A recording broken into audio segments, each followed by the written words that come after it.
여러분 안녕하십니까?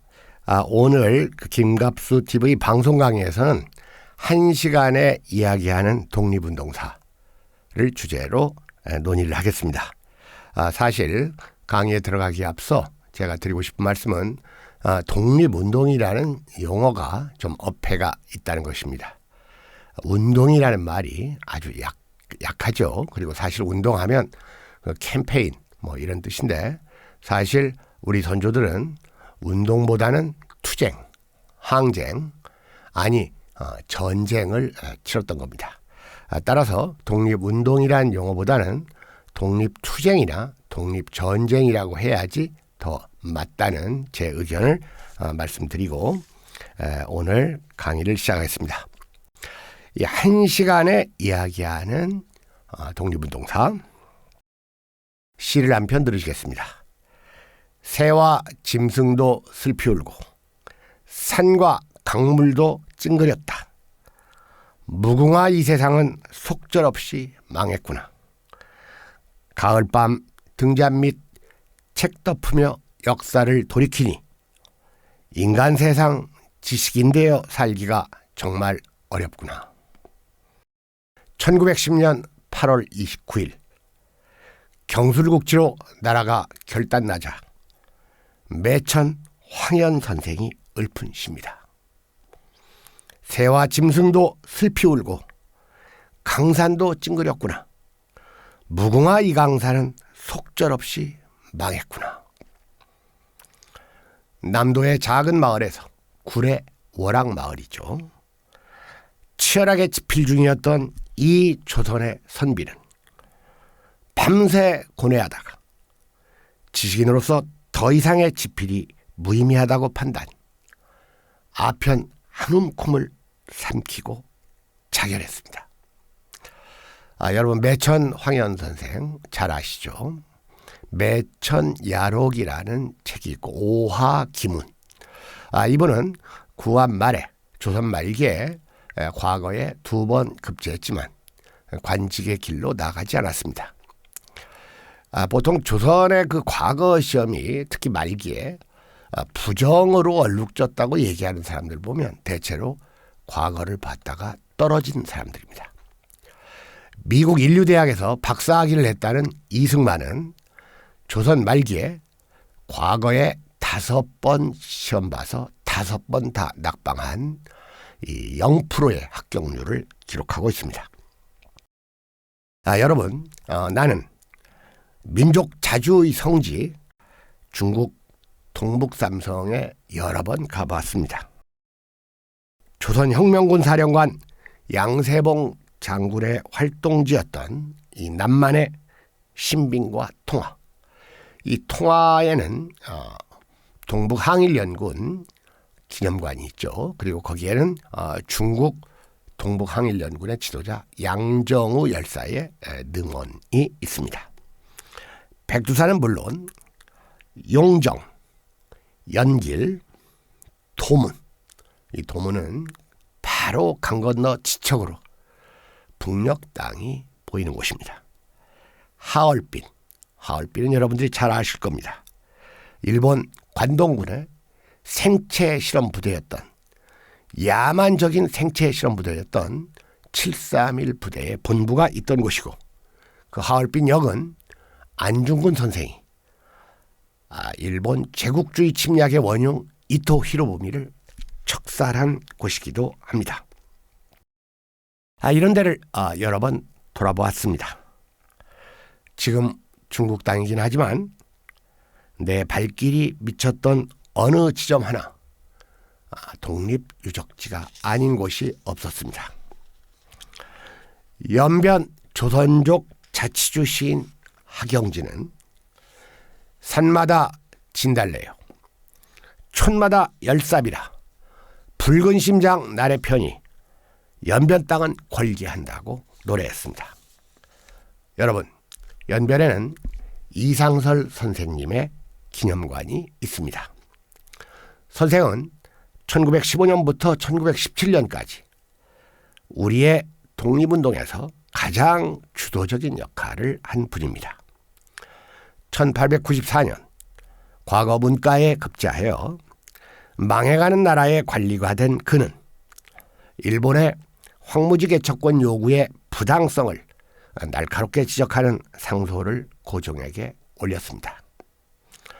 선생은 의정부 참찬으로서 을사늑약 체결을 저지하기 위해 회의장으로 들어가려다 일본 헌병의 제지를 받게 됩니다. 그러자 일본 헌병 책임자의 어깨를 장죽으로 후려치며 분통을 터뜨렸습니다. 선생은 고종에게 사직과 함께할 각오로서 을사오적을 처단하고 오조약을 파기하라고 다시 상소를 올렸지만 상소가 통하지 않자 선생은 종로 거리로 나가 민영환의 순국 자결 소식을 알리며 민충전공이죠. 2천만 동포에게 고함이라는 유서를 남기고 자결하신 민영환 선생의 순국 자결 소식을 알리며 가두연설을 감행하고는 머리를 땅바닥에 찧어 선동적인 자결을 기도했습니다. 이상솔 선생은 연해주 블라디보스토크 인근에 조선 최초의 독립운동 기지 한흥동을 건설했죠. 그는 일제가 조국을 병탄하자 독립결의선언서를 작성해서 간도와 연해주 일대의 교포들을 규합, 의병장 유인석을 필두로 무려 8,624명의 독립운동가가 서명하는 거사를 주도했습니다. 독립운동 진영을 통합하려는 선생의 꿈은 불행히도 좌절되었습니다. 상심이 컸던지 선생은 병을 얻고 말았습니다. 그는 동지들의 주선으로 러시아 니콜리스크의 한 병원에 입원했습니다. 니콜리스크, 블라디보스토크에서 버스로 한 1시간 정도 거리에 있는 우스리스크라고도 하죠. 니콜리스크의 한 병원에서 이 상처가 깊었던 순수한 독립운동가는 회복되지 못한 채 이국의 낯선 도시 소동내 나는 병실에서 48세의 일기로 눈을 감았습니다. 광복을 못 이루고 죽는 자가 무슨 낯으로 고혼인들 중국에 가겠소. 조국에 가겠소. 나는 실패한 인간이니 내 몸과 유품을 전부 불태우시오. 그 채도 모두 바람에 날려버리시오. 아무도 내 제사를 지내지 마시오. 선생의 유해는 러시아의 차가운 강 아무르에 재가 되어 흩뿌려졌습니다. 선생의 침울하고 뼈아픈 유언이 지켜진 것이었습니다. 그나마 다행인 것은 지금 아무르 강변에 선생의 유업이가 세워져 있다는 것입니다. 자, 여러분, 이상설 선생과 더불어 제 집안 이야기를 좀 하겠습니다. 제 증조부인데요. 제 증조부는 조선 말기 전라도 고부에서 살았습니다. 지금의 고창입니다. 거기에서 농사를 지으면서 이 서당의 훈장 비슷한 것을 하고 있다가 동학군에 가담해서 접장역을 맡았습니다. 그러나 들이닥친 일본군에게 체포되어 형무소에 수감됩니다. 그러자 그의 아들, 즉 내 할아버지가 자기 아버지를 면회를 갑니다. 면회를 갔다가 건방지게 구는 일본군을 역시 담뱃대로 후려쳤다가 그 길로 끌려 들어가서 일주일 있다 나왔습니다. 제 할아버지는 이 반신불수가 되었습니다.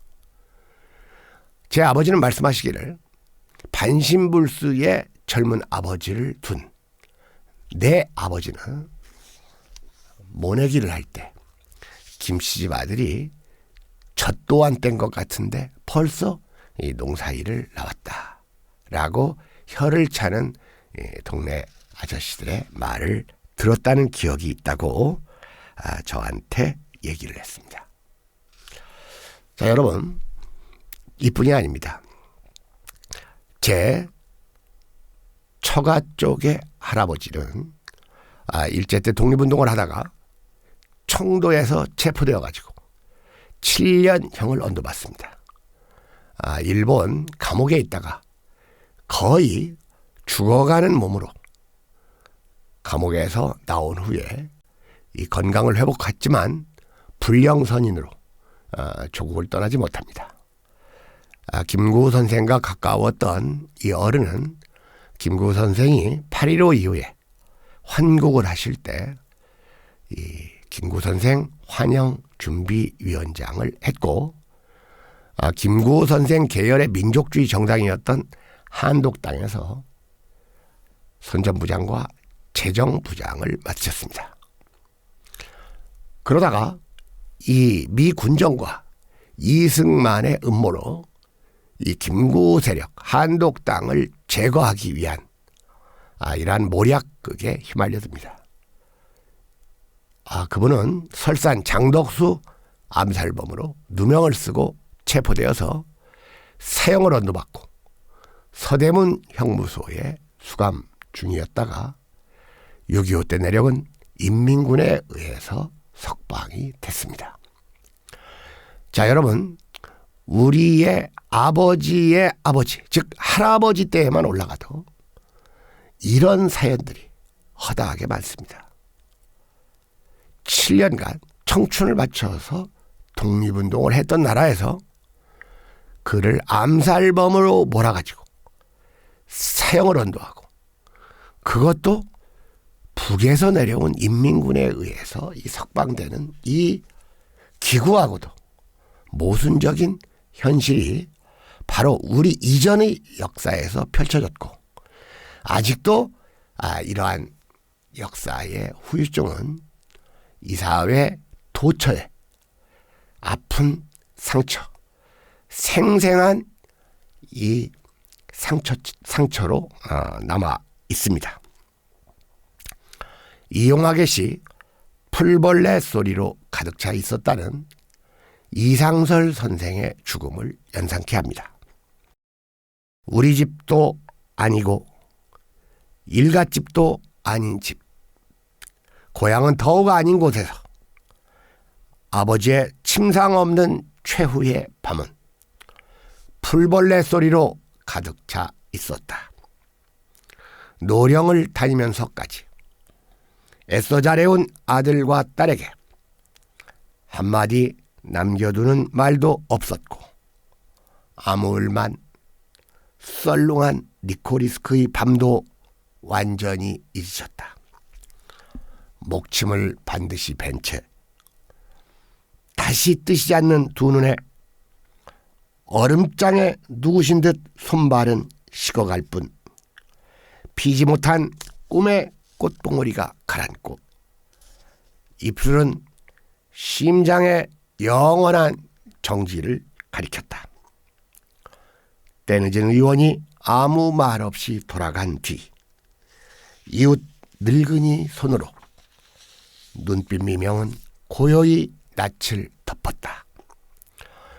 우리는 머리맡에 엎드려 있는 대로의 울음을 다 울었고, 아버지의 침상 없는 최후의 밤은 풀벌레 소리로 가득 차 있었다.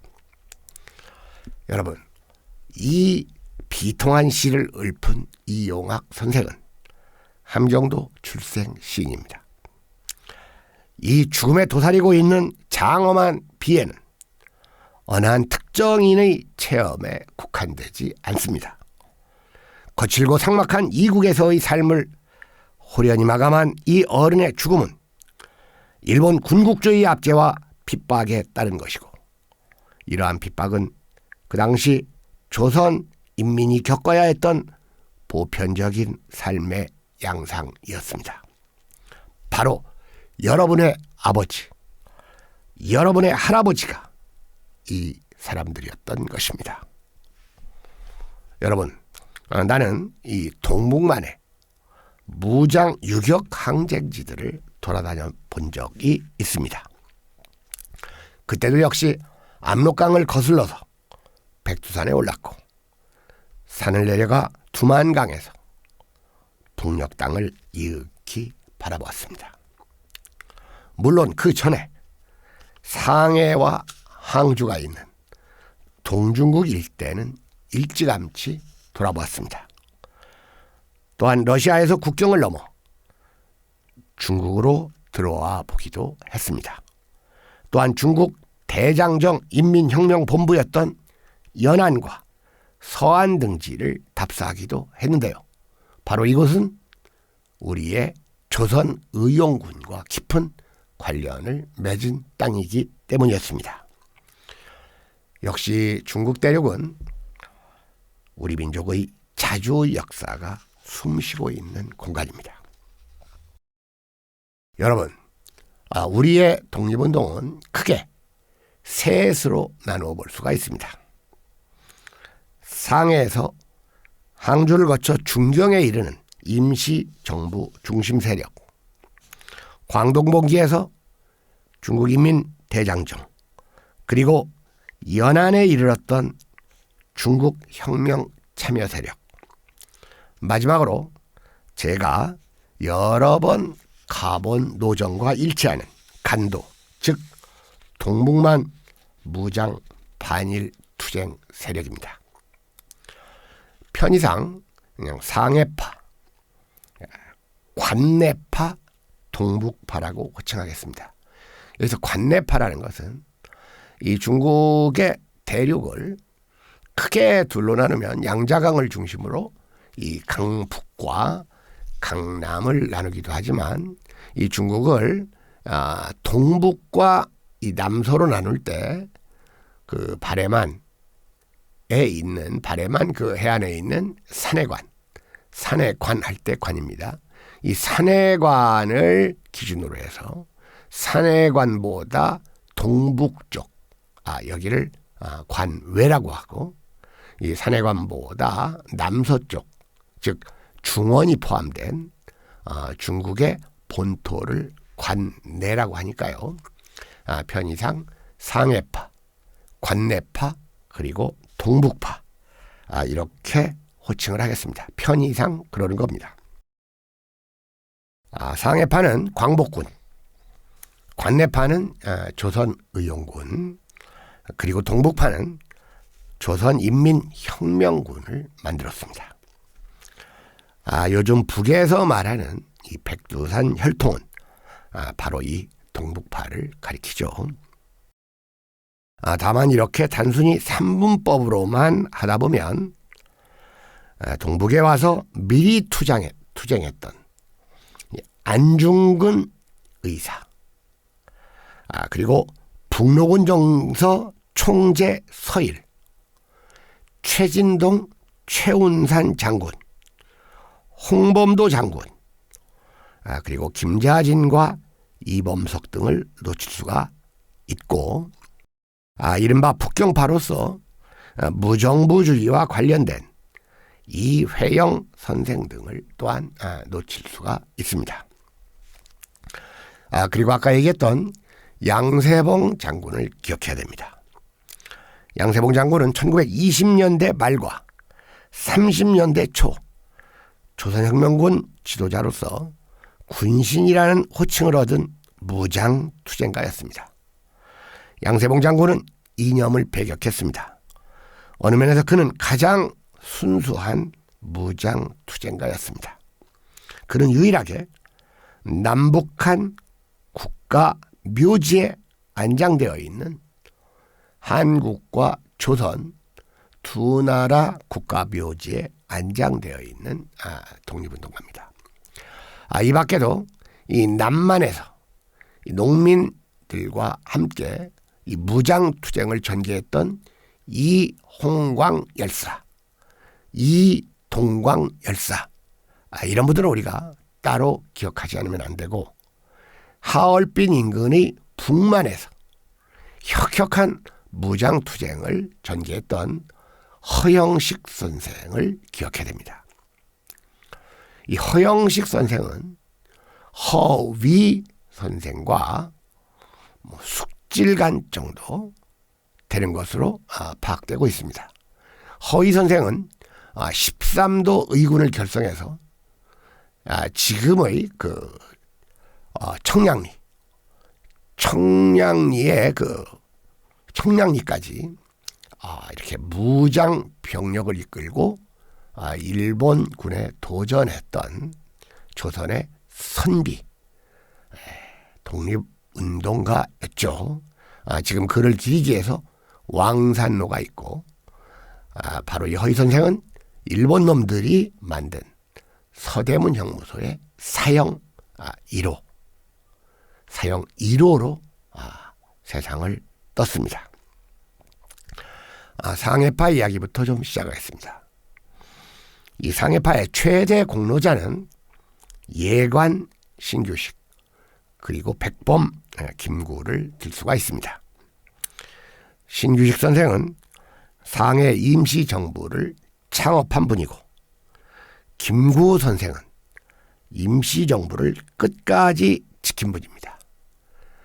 김구 선생은 많이 알려져 있지만 신규식 선생은 상대적으로 덜 알려져 있는데요. 제가 김구 선생 논의를 자세하게 하기보다는 신규식 선생을 좀 더 소개를 하겠습니다. 그 연길에 있는 그 우리 민족 무장항쟁 기념관 연변박물관에 있죠. 거기에 가면 이 상해에서 활동했던 그 우파 독립운동가 중에 이 신규식 선생의 사진이 크게 붙어 있습니다. 왜냐하면 신규식 선생은 상해로 건너가기 전에 국내에서 의병을 이끌고 무장 투쟁을 했고 우리나라 군대가 해산되던 날 지금의 서소문 일대에서 의병들을 지휘해서 아주 격렬한 그 무장 투쟁 전투를 벌였던 분입니다. 이 신규식 선생은 먼저 일찌감치 중국으로 건너가서 임시정부를 만들기 위해서 이 동제사를 만들고 교육기관 박달학원, 이 박달학원을 창업했고 이 조선의 젊은이들을 중국의 이곳저곳 군관학교라든지 또는 기술학교 등에 보내서 공부를 시켰습니다. 이 신규식 선생의 지원으로 공부를 했던 좀 유명한 사람으로는 이범석이 있습니다. 또한 신규식 선생에게 지원을 받아서 공부했던 이 민족지사, 독립운동가로는 민재호, 민피로 형제가 있는데요. 민재호 선생은 일찍 세상을 떴고 13세 소년으로 휘문중학을 마치기 무섭게 상해로 건너와서 이 독립운동을 하겠다는 민피로 소년을 거두어서 그를 중국 기술학교에 보내서 중국군 군속 거의 대령 정도의 직위에 맞먹는 중국군의 아주 유능한 군속으로 키웠던 겁니다. 나중에 이제 신규식 선생이 그 딸이 이제 조국에서 부인과 딸이 조국에서 이 상해로 와요. 그리고 이 신규식 선생의 딸과 민피로 선생이 결혼을 합니다. 다시 말해 민피로 선생이 신규식 선생의 이제 사위가 됐는데요. 그랬다가 이제 민피로 선생도 또 딸을 낳아요. 민영주입니다.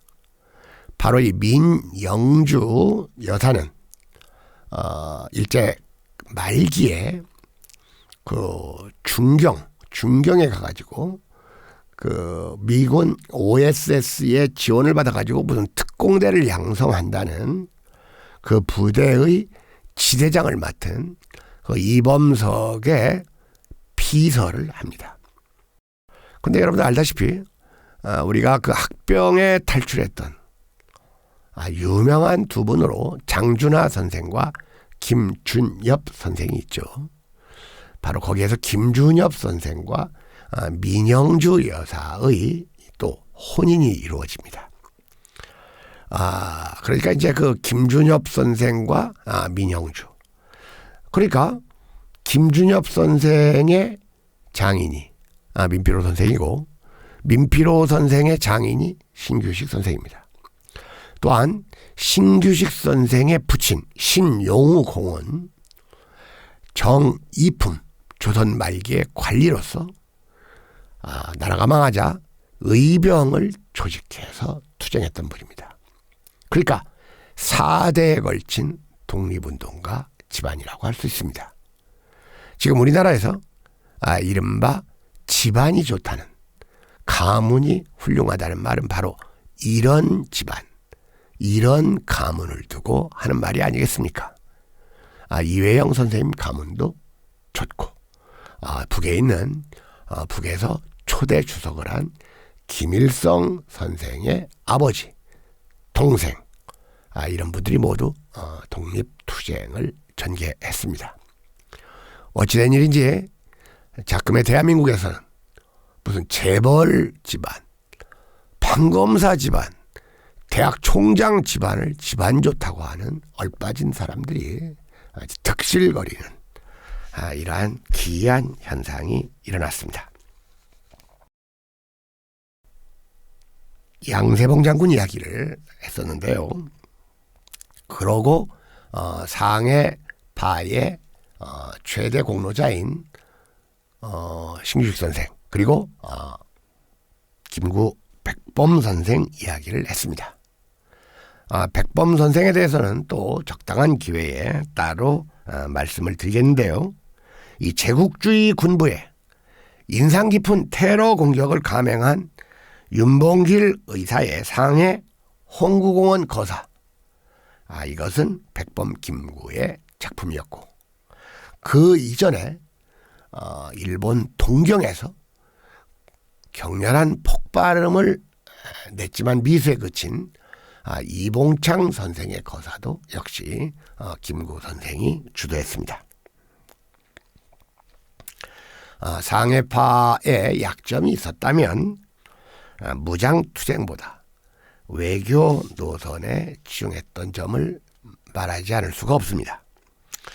무장투쟁 역량이 없다 보니 간헐적으로 테러 공격을 또 수사하기도 했죠. 중국 국민당 지도자였던 장제석은 윤봉길 의사의 거사를 중국군 몇 개 사단의 공로 이상으로 취하기도 했지만 거기에는 좀 레토릭적인 그 의미가 있었습니다.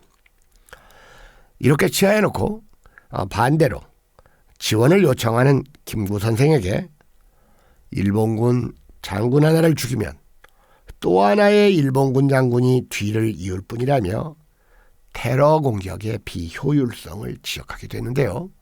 바로 이러한 사실은 그 상해 임시정부가 첫 번째로 피난 옮겨갔던 항주 임시정부 청사에 가면 그 사진과 함께 전시가 되어 있습니다.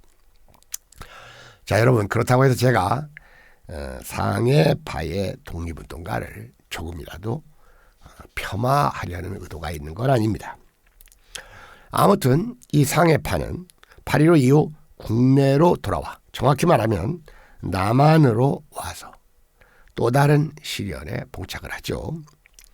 자, 여러분, 한독당, 즉 한국 독립당을 잘 아실 겁니다. 아까 제가 저희 그 집안 어른 얘기를 할 때 한국 독립당을 또 얘기했습니다. 자, 여러분, 이러한 한국 독립당을 괴멸시킨 세력이 누굽니까? 미 군정과 친미 이승만 세력이었고, 친일 지주 세력 한민당이 여기에 야합했습니다.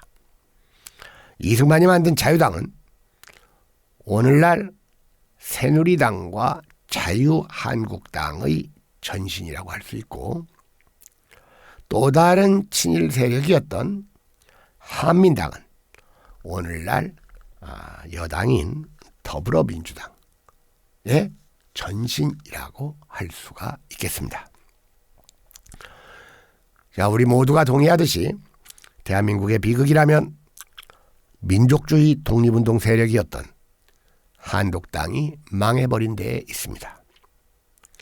반대로 말해서 친일 세력이 득세하고 있다는데 오늘 대한민국의 비극이 있다는 겁니다.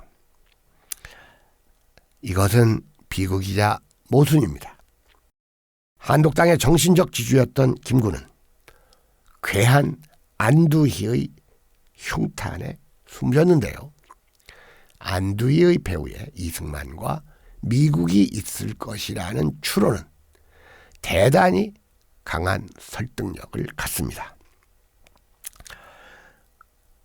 독립운동 세력의 제2열이라고 할 수 있는 관내파, 그리고 제3열이라고 할 수 있는 동북파는 8.15 이후 북으로 귀환했습니다. 관내파에는 오성윤, 박영, 김산 등이 먼저 남쪽 사회에 알려졌는데요. 이 박영은 광저우에서 만난 김산에게 이런 말을 했습니다. 자, 조선혁명이 완성되기 전까지 내게 평화는 단지 고통일 뿐이다. 이 혁명이라는 용어를 쓰는데요. 베트남 혁명, 중국 혁명, 그리고 이제 조선도 조선 혁명에 성공했다 이런 말을 합니다. 그런데 이 이념에 치우친 사람들은 마치 이런 혁명을 계급 혁명으로 왜곡을 해요. 여러분들, 중국과 베트남과 조선의 혁명은 계급 혁명이 아니라 민족 자주혁명입니다. 제국주의를 물리친 독립혁명이죠.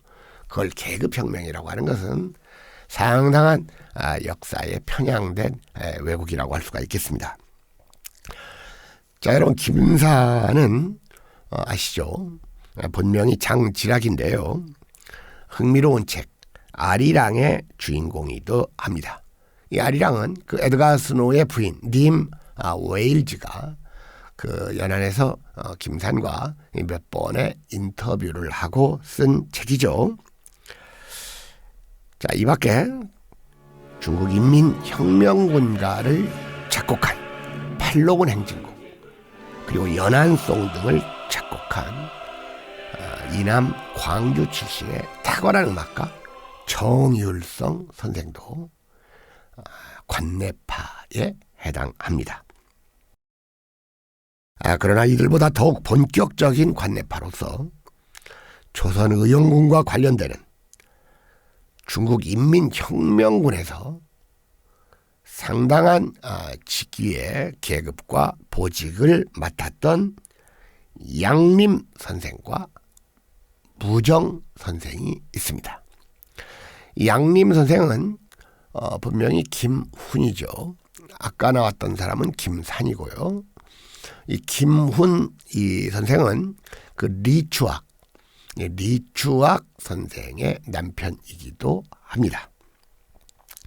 그리고 무정은 중국 인민혁명군 내에서 포병대장 소리를 들을 정도로 상당한 그 군사적 역량을 갖추었던 분인데 6.25 전쟁 이후에 이 병사한 것으로 알고 있습니다. 양림 선생은 중국 인민혁명 과정에서 전사했습니다. 여기에다가 이제 그 예전에 그 영화 암살인가요? 거기에서 나왔던 이제 김원봉 선생을 추가할 수가 있습니다. 이 밖에도 혁혁한 이 독립혁명 열사로서 윤세주 선생을 기억해야만 합니다. 그리고 국어학자를 겸했던 김두봉 선생도 이 연안파, 관내파에 해당합니다. 이 독립운동의 이제 3열이라고는 하지만 이들이야말로 가장 순수하고 치열하며 체계적이고 자주적으로 무장투쟁을 전개한 세력입니다. 아까 말씀드렸던 리홍광, 허영식, 그리고 최용건, 김책, 김일성, 최현 등이 있습니다. 이들 중에 살아남은 최용건, 김책, 김일성, 최현 등은 조선 인민공화국의 창업 핵심이 되었죠. 여러분들 잘 알다시피 김일성은 지금 이북 김정은 위원장의 할아버지고, 최현은 지금 노동당 그 부위원장을 하고 있는 최룡해의 아버지입니다. 이분들은 동북항일연군이라는 이름으로 중국군과 합작해서 항일투쟁을 전개했죠. 그런데 조선인들의 자질이 워낙 출중해서 따로 조선인민혁명군이라는 호칭이 부여되기도 했어요. 김일성이 주의한 항일 유격전 중에서 보천보 전투, 간산보 전투 등은 특히 유명합니다. 보천보 전투는 이남쪽 사회에도 널리 알려졌습니다. 김일성은 이 친화력 그리고 리더십이 있고 중국어 실력과 뒤늦게 배운 또 러시아어 실력까지 갖추어서 이 중국 공산당과 소련 공산당으로부터 모두 인정을 받았습니다. 자, 여러분, 최용건 선생은 김일성보다 13살이 많고 김책 선생은 김일성보다 9살이 많습니다. 그러나 그들은 1940년대 이후 러시아령 하바로브스크에 합류한 이후부터 줄곧 그를 지도자로 받들며 협조했습니다. 일본군의 그 대토벌전, 그러니까 1931년에 9.18 사변을 일으켜가지고 이 전면적으로 만주로 침공한 일본 관동군, 그리고 1937년에 중일 전쟁으로 더욱 이 전선이 치열해지자 이 국경을 넘어서 국내 무장 진입을 시도하는 이 동북항일연군, 조선인민혁명군을 토벌하기 위한 일본군의 대토벌전이 벌어지죠. 그러자 소련의 협조를 얻어서 이 동북항일연군은 그 러시아영으로 일단 몸을 피합니다. 지금 블라디보스토크는 이제 러시아의 최남단 도시죠. 동쪽으로. 그 블라디보스토크에서 기차로 한 8시간 정도 걸리는 곳에 하바로프스크가 있습니다. 한 8시간 정도 걸리는 것 같아요. 제 기억으로. 그래서 이제 하바로프스크하고 블라디보스토크 이 두 진영으로 나뉘어 가지고 이제 동북항일연군이 조선인들과 중국인들 이들이 여기에 묵으면서 그리고 틈나는 대로 이 소만 국경을 넘어서 이 동북 만주로 와서 이 투쟁을 끊이지 않고 이어갔습니다.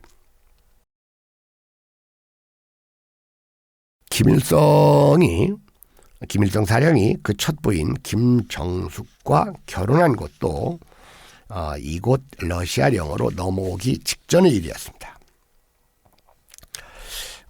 이제 중국 인민혁명 과정에서 그 주덕과 주례가 후임자 이 마오쩌둥을 끝까지 옹이했죠. 이런 것은 과연 이렇게 독립전쟁과 그리고 혁명의 과정에서 이 나이를 따지고 서열을 따지는 것이 얼마나 구시대적인 작태인가를 알게 해주고, 특히 이 우리나라 우파들 진영의 독립운동가에서는 이 나이 서열을 상당히 이렇게 많이 따진 것 같고, 그 이승만이 각종 그 임시정부의 대통령 또는 그 국무총리로 추대를 받았던 것도 좀 나이가 많았기 때문, 김구보다 한 살 많죠. 나이가 연장자였다는 것도 작용을 했죠. 물론 그 이승만이 그 강국 미국의 박사 출신이고, 미국 대통령 무슨 윌슨의 그 프린스턴의 아주 애제자였던 것처럼 호가호의를 하고 다녔던 이유도 있기는 있는데요. 아무튼 그 당시에도 그저 미국, 프랑스, 영국과 같은 서구에서 공부를 했으면 그가 무조건 훌륭한 사람일 거라는 이러한 그 서양 우대 동경 선망의 그 모양주의가 독립운동 진영에도 있었다는 것은 잠옷 씁쓸한 일이 아닐 수가 없습니다. 동북 반일 항쟁파의 강점과 미덕은 첫째, 무장투쟁의 방식이었다는 점. 이것은 독립운동의 본격성을 의미하죠. 둘째, 유격투쟁 방식이었다는 점. 이것은 뛰어난 전략 전술성을 의미합니다. 이 새가 작은 군대는 유격투쟁, 운동전, 기동성을 살리는 그러한 전투투쟁이 아니면 대부분 실패한다는 것을, 그리고 그 반대로 하면 성공할 수 있다는 것을 중국인민혁명군, 그리고 베트남 남부 베트공 게릴라들에 의해서 우리는 알 수가 있습니다. 세 번째, 투쟁 과정의 높은 도덕성이 또 이 동북파의 강점입니다. 그들은 민폐를 끼치지 않았고, 극한 상황, 불가피한 경우가 아니면 약탈, 테러, 단식, 이 밖에 비인간적인 기만행위 등을 삼갔습니다. 오늘날 그 운동권 내부 또는 시민단체 등에서 툭하면 그 삭발을 하고 삼보일배를 하고 오체투지를 하고 단식을 하는 방식이 과연 합당한 것인지, 이런 거에 대한 그 논의가 저는 필요하다고 생각을 합니다. 1958년입니다. 1958년 김일성, 그 당시는 수상입니다. 주석제를 채택하기 전이니까요. 김일성 수상이 중국을 방문했을 때 중국의 인민일보는 다음과 같은 글을 내놓습니다. 중국 인민은 북벌의 전화 속에서, 장정의 길에서, 항일의 간고한 세월 속에서, 장개석의 통치를 뒤엎는 승리의 진군에서 조선인민의 우수한 아들, 딸들이 중국인민과 공동투쟁을 했으며 자기 생명의 희생을 무릅쓰고 중국혁명과 중국인민의 해방사업을 원조한 것을 영원히 잊지 못할 것이다. 1958년 11월 22일자 인민일보의 사설입니다. 그렇습니다. 신의 혁명, 아까 제가 신규식 선생 얘기를 했죠. 이 신규식 선생은 일찌감치 중국으로 건너가서 손문이 주도했던 그 신의 혁명에 혁혁하게 조력을 했습니다. 수십억 원의 재산을, 처가재산까지 처분해서 그 신규식 선생의 부인이 그 부인의 아버지가 그 경기도 감사였었습니다. 그래서 그 엄청난 재산을, 수십억 원의 재산을 처분해가지고 대륙으로 건너갔던 겁니다. 그리고 그 재산 중에 상당 부분을 손문의 혁명대에 기증, 이른바 영어로 얘기해서 베팅을 했다고 할 수가 있습니다. 그래서 이 손문으로부터, 또한 그 손문 아래의 국민당 혁명 지도자로부터 신규식 선생은 상당히 우대를 받았습니다. 그래서 신규식 선생이 중국에서 활동할 때의 이름이 이제 신정이었는데, 중국에는 손문이 있고 조선에는 신정이 있다. 이런 말을 할 정도였는데요. 이러한 신의 혁명에 혁혁한 조력자 신규식 선생, 광동봉기에 참여한 오성윤, 박영, 김산, 그리고 8,000km 대장정에 참여한 수백 명의 조선인들, 동북항일 무장투쟁에 참여한 연인원 2만 명의 조선 젊은이들, 그리고 8.15 이후에 전개된 국공내전에 참여한 7만 명에 이르는 동북민주연군의 조선 젊은이들이 전투의 고비마다 결정적인 무공을 세웠던 겁니다. 잠시 물을 마시고 좀 하겠습니다.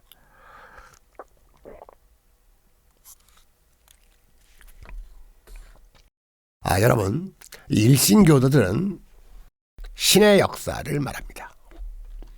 반면 한국의 사학자 김준엽 선생은 역사의 신이 있다고 말합니다. 제 개인적 소회로 신의 역사는 터무니없지만 역사의 신은 조금 그럴듯해 보이는데요. 그러나 이제 이것을 논리적으로 학구적으로 파고 들어가면 또 문제는 있고, 또 이런 것들이 또 프랑스 사회에서 아주 격렬한 논쟁을 했던 그러한 주제이기도 합니다. 근데 어쨌든 역사의 신, 좀 그럴듯해 보여요. 우리나라의 이 친일 세력은, 그리고 수구 반공 세력은 역사의 신을 번번이 모독해 왔습니다. 말 그대로 역사의 신을 모독하는 것은 신을 모독하는 독신죄가 된다고 할 수도 있겠네요. 그들은 과거를 장악해서 미래를 지배하려는 검은 마음, 흑심을 가지고 있었습니다. 여기에 한 가지 덧붙여서 말씀을 드리면, 우리나라 8.15 이후, 그리고 6.25 이후까지 활동했던 남부발치산, 그들의 역사는 숭고하지만 이것은 철저히 실패한 역사이기도 합니다. 물론 실패한 역사의 당사자라고 해서 낮게 평가할 이유는 하나도 없습니다. 소설 태백산맥에도 나오듯이 당시 절망적 상황에 빠져있던 발치산들은 북에 있는 박헌영이 숙청되었다는 소식에 더욱 의기가 소침됩니다. 그러나 이것은 정확한 역사의식을 담은 설정이 아닙니다. 박헌영은 이승엽, 이강국과 함께 직접적인 미제의 간첩 아니면 그 간첩을 후원했던 이러한 이중적인 인물이었음이 구체적으로 밝혀졌죠. 그렇다 하더라도 저는 이 남부발치산의 자생력과 순수성을 높이 삽니다. 하지만 방금 말씀드렸던 대로 남부발치산을 원격 조종한 박헌영, 이승엽 등은 불순했습니다. 남부발치산은 그들이 벌인, 그들의 사적 욕심이 빚은 모험주의에 희생된 측면이 있습니다. 태백산맥의 주동인물 염상진의 자결이 허무한 만큼 태백산맥의 역사성도 허무한 면이 있음을 부정할 수가 없습니다.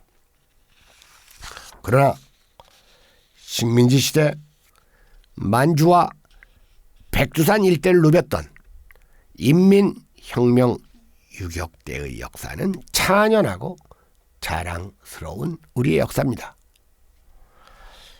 여기서 잠깐 역사 인식과 역사 의식이라는 이 두 가지 논제를 좀 생각해 보도록 하겠습니다. 여러분, 역사에는 기록으로서의 역사가 있고 시간으로서의 역사가 있습니다. 기록으로의 역사는 과거, 시간으로서의 역사는 이제 현재를 뜻하는데요. 기록 역사는 우리가 인식하는 것입니다. 인식하는 것이기 때문에 정확하고 공정해야죠. 반면에 시간 역사는 우리가 인식하는 게 아니라 의식하는 겁니다. 지각하는 게 아니라 느끼는 거예요. 우리는 이를 가리켜서 바로 역사의식이라고 부릅니다. 오늘의 시대를 어떻게 살아가느냐의 문제의식, 이것이 곧 역사의식이죠. 과거는 현재를 기준으로 하여 평가하는 것이 옳습니다. 현재적 의미를 띠지 않는 과거는 무의미합니다. 반면에 현재는 과거를 근거로 해서 파악돼야 됩니다. 과거와 연계되지 않는 현재는 있을 수 없죠. 역사를 왜곡하거나 조작하는 사람들은 우리의 전시대였던 조선을 폄하하거나 만국의 원인을 내재적으로만 말함으로써 제국주의의 부도덕성을 약화시키는 그러한 우를 범합니다. 결과 서구와 일본을 선망하거나 개와 계몽주의를 유용하다고 여기거나 근대화를 최고의 가치로 치거나 대한민국의 체제만을 일방적으로 투둔하거나 미국의 능력을 과신하는 등의 성향을 보입니다. 여러분, 미국이 능력이 있는 나라인 건 사실이지만 그 능력이 우리의 겁니까? 그리고 그 미국의 능력이 우리를 위해서 행사된다는 보장이 있습니까? 오히려 반대가 될 가능성이 더 높은데 최근 들어서 이 조미 관계가 활발하게 협상이 진행되고 있고 조선과 미국이 좋은 친구로서 발전되고 남과 북이 동족으로서 서로 사람이 오가고 정보가 오가고 물자가 왔다 갔다 할 수 있는 이러한 시대가 어서 도래하기를 그리고 이 삼천리 반도에 강같은 평화가 범람하기를 늘 소망해 봅니다.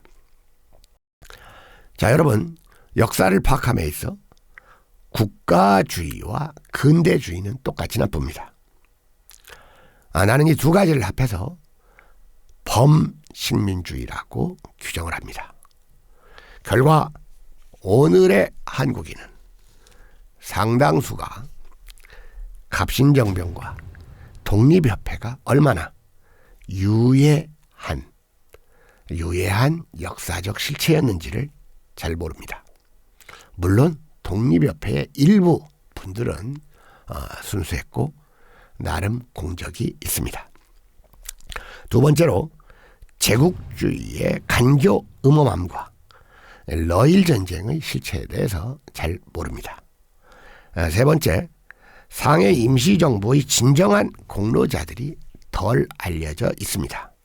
네 번째, 조선의용군과 조선인민혁명군의 성과가 은폐되어 있습니다. 다섯 번째, 6.25 전쟁, 한국전쟁의 원인과 배경을 잘 모릅니다. 여섯 번째, 오늘날 한국 사회에는 이념 진보와 자유주의 야당이 지나치게 우대를 받습니다.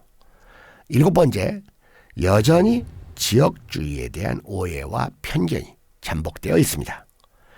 여덟 번째, 결과 오늘의 정치 역사 현실을 인과적으로 파악하지를 못합니다. 우리 김갑수 TV의 이 방송 강의에서는 주로 이런 근현대사와 관련된 이 문제점들을 그때그때 아주 요긴한 토픽별로 논의하는 이런 프로그램을 좀 이어갈까 하는데 여러분 생각은 좀 어떠신지요? 자, 여러분, 일제는 우리나라를 침공해서 그 미국과 영국을 배경으로 해가지고 우리의 사람들만 우리 민족 구성원을 죽였을 뿐만 아니라 우리 국토를 철저히 유린하고 수탈했습니다. 그들이 써먹은 방식은 제국주의의 원조 국가 영국의 동인도 회사를 보고 배운 동양 적식 주식회사의 수법이죠. 일제는 희고 윤기 있는 조선의 쌀을 본국으로 빼돌리는 대신 조선인에게는 누렇고 거친 만주 잡곡을 들여와 팔아먹었습니다. 결과 조선인은 일본인이 먹는 쌀의 반 정도로 연명이 했습니다. 최근 조사되고 있는 아주 신빙성 있는 그 역사 연구에서 17, 18세기, 19세기까지 이 조선인의 이 곡식 섭취량은 일본인 평균의 2배 정도에 달했다. 이렇게 얘기되고 있습니다. 일본인에게 수탈당한 우리 조선인민은 그나마도 없어서 풀뿌리와 나무 껍질로 때우며 하루해를 넘겨야 했던 보릿고개를 체험하게 됩니다. 여러분, 보릿고개는 조선시대에 나온 말이 아닙니다. 일제강점기 식민통치의 소산이에요. 그러니까 여러분들, 나무 껍질과 풀뿌리로 끼니를 때우니까 이건 소화는 되지 않고 흡수도 안 되고 배설만 크게 돼가지고 말 그대로 똥구멍이 찢어지는 사태가 전국적으로 나타나서 똥구멍이 찢어지게 가난하다는 말도 바로 이때 생겨난 말입니다. 다시 닥칠 보릿고개의 기근이 두려워진 농민들은 하루라도 서둘러 대책을 강구해야만 했던 겁니다. 눈보라치는 북방이 두렵지 않을 리가 없었습니다.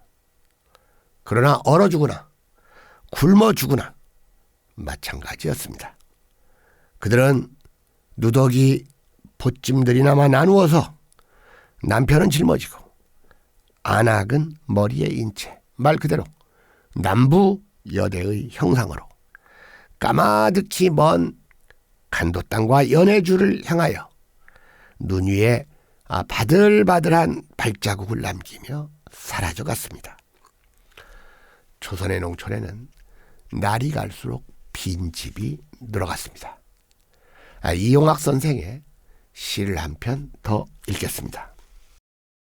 날로 밤으로 왕검이 줄치기에 분주한 집, 마을서 흉집이라고 꺼리는 낡은 집, 바로 이 시의 제목입니다. 낡은 집.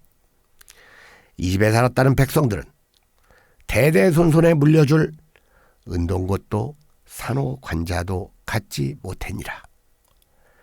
죄를 넘어 무곡을 다니던 당나귀, 항구로 가는 콩시리의 늙은 둥글소, 모두 없어진 지 오랜 외양간엔 아직 초라한 내음새 그 가담한 털본에 간 곳은 아무도 모른다. 찻길이 놓이기 전 노루, 멧돼지, 족제비 이런 것들이 앞뒤 산을 마음 놓고 뛰어다니던 시절, 털보의 셋째 아들 나의 쌀이말 동무는 이 집 안방 짓두광두리 옆에서 쳐두름을 울었다고 한다. 털보네는 또 아들을 봤다오. 송아지라도 붙었으면 팔아나 먹지. 마을 아낙네들은 무심코 차가운 이야기를 가을 냇물에 실어보냈다는 그날 밤, 저릅등이 시름시름 타들어가고 소주에 취한 털보의 눈도 1층 북돌한다.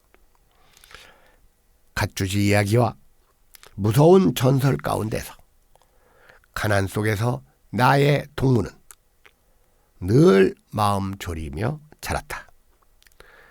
당나귀 몰고 간 애비 돌아오지 않는 밤, 노랑 고양이 울어울어 종시 잠 이루지 못하는 밤이면 어미 분주이라는 방앗간 한 구석에서 나의 동무는 도토리의 꿈을 키웠다. 그가 9살 나던 해 사냥개 꿩을 쫓아다니는 겨울, 이 집에 살던 7 식솔이 어디론지 사라지고 이튿날 아침 북쪽을 향한 발자국만 눈 위에 떨고 있었다. 더러는 오랑캐령으로 갔으리라고, 더러는 아라사로 갔으리라고. 러시아입니다. 이웃 늙은이들은 모두 무서운 곳을 짚었다. 지금은 아무도 살지 않는 집, 마을서 흉집이라고 꺼리는 낡은 집, 제철마다 먹음직한 열매 탐스럽게 열던 살구나무도 글거리만 남았길래 꽃피는 철이 와도 가도 뒤울 안에 꿀벌 하나 날아들지 않는다. 함경도 시인 이용학 선생의 이 낡은 집을 감상하셨습니다. 여러분, 마지막으로 덧붙이겠습니다. 나를 삶에서 정말 놀라게 한 것은 조선 독립군이라는 사람들과 그들의 생활상이었습니다. 대관절 조국이 뭐기에 그들은 그렇게 살았던 것일까? 도대체 나라가 무엇이기에 그들은 그런 고역을 선택했던 것일까? 동북의 독립군은 추위에 떨고 배고픔에 줄였습니다. 비단 동북의 독립군만이 아닙니다. 그들은 어느 누구도 의복을 제대로 걸치고 살지 않았습니다. 그들은 쌀밥과 반찬 대신 모래알 같은 조밥에 날된장이나 절인 물을 먹었습니다. 그것마저도 떨어지면 좁쌀가루에 소금을 섞어서 먹었습니다. 생밀이나 강냉이나 떡호박은 그들에게 아주 진귀한 요리에 속했습니다. 그들은, 즉 조선 독립군들은, 즉 우리의 선조들은 100근이 넘는 무장을 하고 하루에 150리끼를 행군하는 일이 다반사였습니다. 영하 30도의 추위는 보통이었습니다. 그들은 모처럼 군복이 지급되면 환호성을 울렸습니다. 그들에게는 소독약이 있을 리 없죠. 그래서 상처 구멍을 째서 숯가루를 우겨 넣었습니다. 그래야 환홍을 막을 수 있었기 때문입니다. 큰 부상을 입으면 자살로 해결하는 이도 있었습니다. 그들은 조국을 증오할 때도 있었다고 말했습니다. 그들은 호수에 빙서를 물들이며 수백 개 꽃잎 모양으로 도살된 동포들의 시체를 본 적이 있다고 말했습니다. 계곡에 쌓인 눈 위로 동지의 피가 얼룩지고 그 피향기를 만주벌판과 시베리아의 바람이 휩쓸어 갈 때 그들은 조국을 증오해 보기도 했다고 말했습니다. 그러나 이 모든 것을 떠나서 그들을 가장 힘들게 한 것은 가족과 고향에 대한 그리움이었습니다. 그들은 행군 중에 고향의 풀포기와 닮은 것을 보게 되면 소중히 포개서 호주머니에 넣었고, 조국의 산천과 비슷한 지형이 나오면 울컥 눈자위가 벌개지기 일쑤였습니다. 그들에게 고향은 짐승의 것과 다를 바 없는 본능이 되어서 달밤에 개 짖는 소리 하나에도 흥분된다고 했습니다. 여러분, 이렇게 조국은 우리의 고향이기 때문에 가치가 있는 겁니다. 아니, 고향이라는 말도 부족합니다. 조국은 우리의 원형입니다. 시청해 주신 여러분께 감사드립니다.